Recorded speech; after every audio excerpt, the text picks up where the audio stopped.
PCX, tips na lang idea pag magpapalit kayo ng ball race. Hindi nyo na kailangan kalasin yung buong flarings mula dito sa likod, papuntang harap. Kasi, pwedeng masyo-shortcut dito sa harap.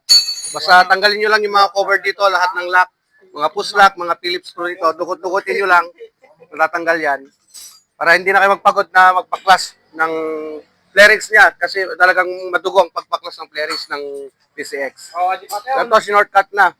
At may shortcut talagang baklasan dito para hindi na kayo magpagod at mahirapan sa pagbaklas ng ball race.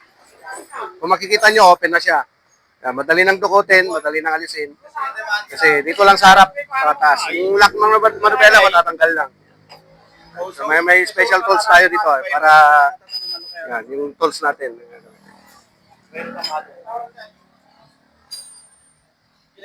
Yun lang, malit.